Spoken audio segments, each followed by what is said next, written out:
It is Saturday, June 7th, 8:01 p.m. On day 20 of 40 Days of Doubt, a book for skeptics or doubters in Christianity. Every day asks a question. Today's question is, what if Thomas Jefferson was right? Just about everyone agrees that Jesus was a remarkable man. His teachings are timeless. He inspired a movement that undeniably changed the world, but that doesn't make him God, does it?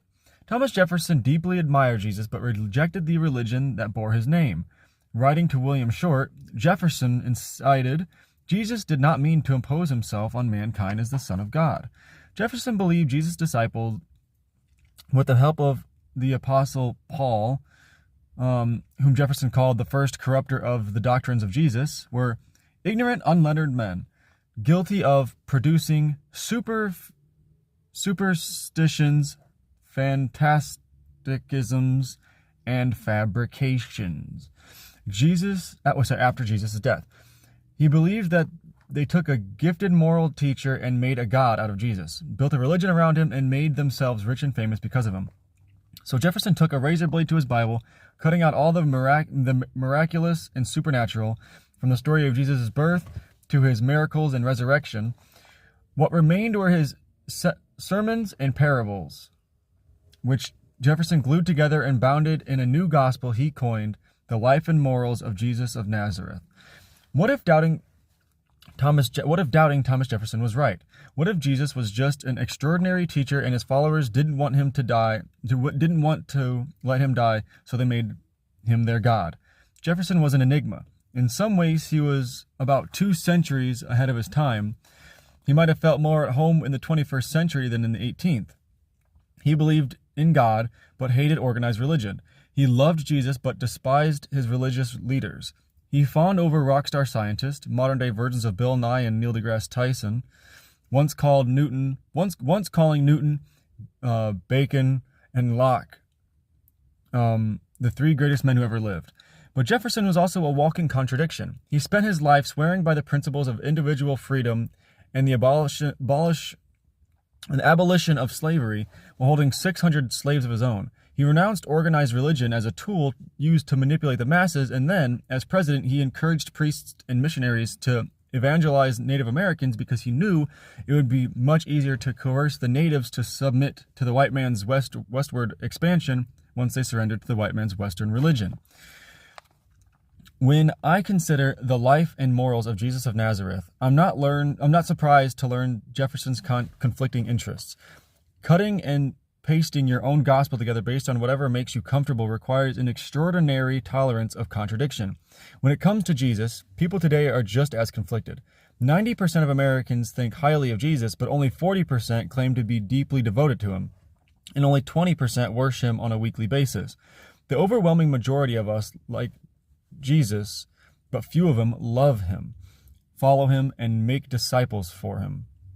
Like Thomas Jefferson, people today prefer to approve of Jesus' morality while essentially rejecting his claims of divinity. More people than ever want to say, I like what Jesus had to say, but all the other stuff, the miracles and the resurrection, I just don't buy it. But you can't have it both ways. Separating Jesus' teachings from his divinity would be logical suicide because his teachings and his claims of divinity come from the same source, the New Testament. And Jesus didn't write the New Testament. His disciples and their friends did. Therefore, it's irrational to say Jesus' teachings are awesome, and in your next breath say the men who wrote the Gospels were corrupt and dishonest. How do you imagine we have Jesus' teachings? Who do you imagine wrote them down? You can deem the disciples trustworthy and accept their claims about Jesus as truth, or you can call them liars and reject their claims about Jesus altogether, but you can't have it both ways. There is no such thing as Jesus, the really great guy. If you believe in Jesus' words, the only logical end will find you on your knees worshiping him. If you don't, that's okay, but please don't cherry pick your favorite Jesus' quotes as if they are true, because if he's not God, he's an absolute fraud. It comes down to plausibility. Ask yourself these questions. What's more likely? That the most influential man in history was a charlatan, or that he is the truth? What's more credible? The 11 uneducated peasants, 10 of whom were crucified, beheaded, or burned alive, legitimately believed Jesus was the Son of God, or that they were so hungry for power and fame that they made it all up. What's more reasonable to believe?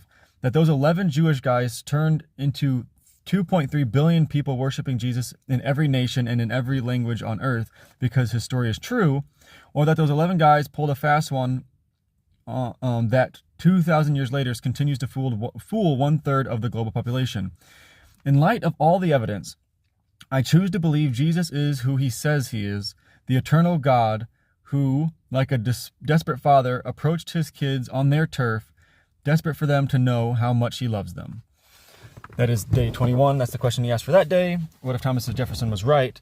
And then when I originally read this book last year, I wrote a response to each day. This is the response that I wrote for this day. You absolutely can have it both ways. You can hate someone and still agree with things they say. You can think a being is fake and still take ideals from that if you think they hold true. This all or nothing mentality probably helps indoctrinate those that are more on the fence, but it keeps non-believers from realizing what good teachings you can take from the Bible.